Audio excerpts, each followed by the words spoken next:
What's up, it's Karina, back at it again with another nerdy bookish video. By the title and the intro, you already know that I'll be doing the Jan-uary book tag. Yes, so if you're a little bit confused, don't be alarmed. I wanted to replicate Jan's intro because she is the creator of this tag, and it wouldn't be right if I wasn't wearing my Jan merch, so this is like one of my favorite sassy sweaters. It says Google is free. I couldn't pass up the opportunity to add it to my closet and wear it for this video. If you don't know who Jan is, I need you to go ahead and follow her immediately. I've watched her for so long and she's just like a pure, genuine human, and I'm so excited to finally be taking part in this tag. Jan created this tag to kind of reflect on the previous reading year and talk about some goals that you have, some 2025 things. Let's go ahead and jump into these questions. Question number one is, what was the last and first book you read of the previous year, which is 2024. My last read of the year was a reread of Part of Your World, Forever 5 stars. I love that book so dearly. The first book that I read in 2024 was Divine Rivals. I did enjoy that. I gave that one a 4.5. Still haven't read the sequel. So guess what? I'm probably gonna have to reread Divine Rivals at this point. It was very light on the fantasy, but I really enjoyed that aspect and kind of how it had a historical feel to it. It also felt pretty timely. Question number two is, what is your first read this year? Well, the first book I started was Two Twisted Crowns. I'm having a hard time connecting and investing in the story. I read One Dark Window in December and I enjoyed it. So I'm not sure what the disconnect is for me with this particular book, but the first book I completed this year because I needed to switch up the genre. I don't know if it, like, I just wasn't in the fantasy mood. That could be the entire root of the problem. I've been really in the spooky mood lately. I don't know what it is. So I started and finished Incidents Around the House by Josh Mellerman, and I really enjoyed that one. It was so creepy and it was so unique because it is told from a child's point of view. The audiobook was great because you are listening basically to a child tell the story. It was my first Josh Mallerman, and I definitely will be picking up more for sure. Oh, hello. Here she comes. Hi.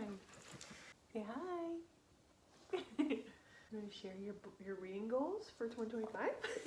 So question number three is to share 3 of your reading goals for the year. So as you guys probably already know, I am listening to an audiobook, and that is basically what I read for like 98% of my reading. So one of my goals this year is to read at least 1 book physically each month, but I think I've just become so reliant or dependent on audiobooks, and that's not a bad thing, but I would like to, enjoy a book physically again. Don't get me wrong, I've read mangas and graphic novels and like little novellas, but I would just like to train these peepers up and get at least 1 physical read under my belt each month. Another reading goal I have for 2025 is to binge read more series. Now, if I had utilized this goal with Two Twisted Crowns, maybe I would have been having the time of my life. Because so much time has passed, I think it's just taking me too long to invest in the characters again. If I'm really loving a story, jumping right into the sequel makes the most sense.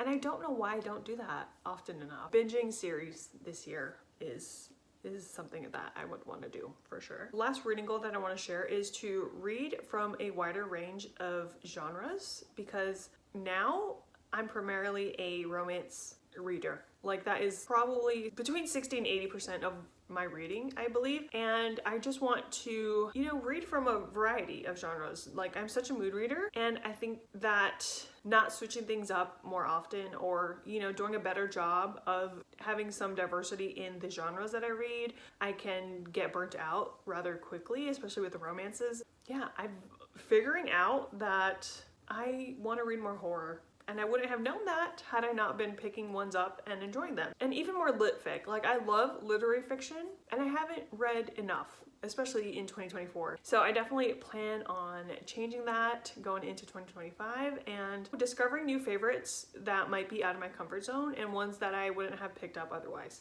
Question number 4 is to share 3 of your most anticipated titles for the year. I'm taking this to mean new releases. You already know that I am an Abby Jimenez stan. So first up on the list is Say You'll Remember Me. That comes out on April 1st. If you've seen my new to booktube challenge video, you know that I'm highly anticipating the next book in the Skyline series by Kennedy Ryan, which is Can't Get Enough. That is following Miss Hendricks, and I've adored her in the previous installments, and I just can't wait for her to take center stage. And the last book, you probably already know that I'm going to be talking about Bury Our Bones in the Midnight Soil by V.E. Schwab. So this one I know is about sapphic vampires, and what more information do I need? The answer is none. Question 5 is to reflect on which goals did you reach or not reach last year. So I did create an Instagram post, so I'm going to be reading a few of those bullet points of my 2024 bookish goals. So the first one was to read down my own library. I feel like I did that, but I could always improve, you know, because the books just keep coming. But another goal that I had on the list was to be intentional with book buying. I did really well with this in 2024, I have to say.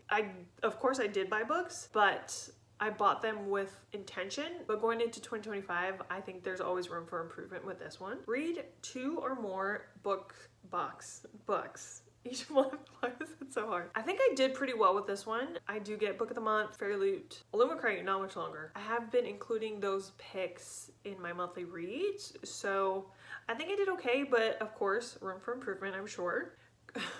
This one I'm laughing at. Create smaller TBR lists each month for less stress. I did better, but not good enough. My hopefuls in 2023 and 2024 were just so out of control. I'm not mad because, you know, we get so excited about so many different things and so many things my friends are reading that I try to, you know, implement those into my TBRs as well. And I just need to like take a breather, you know, take a breath. It's fine. The books are going to be there when I get to them. So I think 2025, I'm hoping to be better at that for sure. There were definitely some that I did well with and lots that I need to improve on, but we're going to be hoping for the best and giving it our best shot. Number 6 is, are there any new releases that you've heard of but have no desire to read? Yeah, I don't have a specific answer to this question, so we're going to move on to number 7.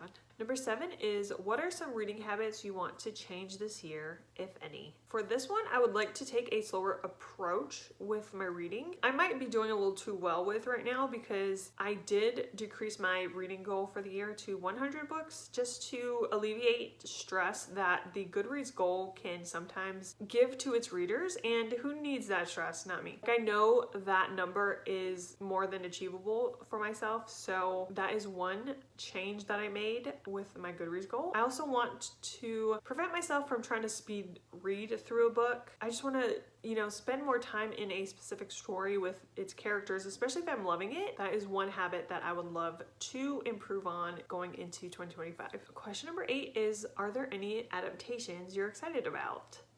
And I'm not up to date on any book to movie adaptations or anything like that, so I did have to do a little bit of research.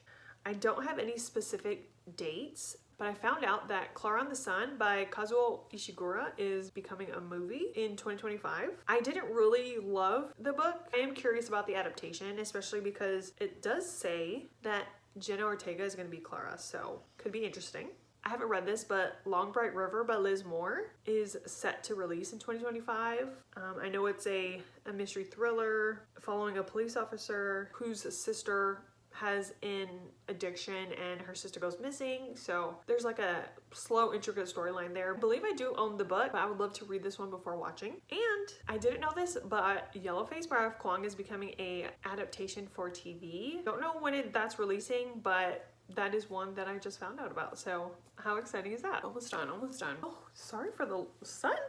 It's just, I can't control that, but let's get through this before the sun blinds anyone with its power. Question number 9 is favorite bookish memory of last year. I have quite a few. We celebrated our 1-year anniversary of the Sweeney Readers, which is amazing. We have built such a loving and supportive community. I'm just so grateful for everyone there. I started a booktube channel. Listen, I know I'm not the best at posting, but I am working on being better. I'm still finding that balance, but I'm so thankful to even be in this community and being able to chat with everybody and just find new friends. It's just been such a great time. Definitely, I would say my book bestie coming to visit me, Dana. Here's a few pictures. We always have so much fun together, and just being able to hang out in real life and, you know, do some girly bookish things. It was just so much fun. Yeah, I look forward to creating even more memories this year in 2025. Question number 10 is, do you have any carryovers from last year that you still plan on finishing? And to this I say yes, I have two. I do have two answers. Okay. First book is one that you guys are probably sick of me talking about, putting on a few TBRs and just still not finishing it. But the first one's gonna be Babel by R.F. Kuang. This is the Stunning Prelude edition. I think I got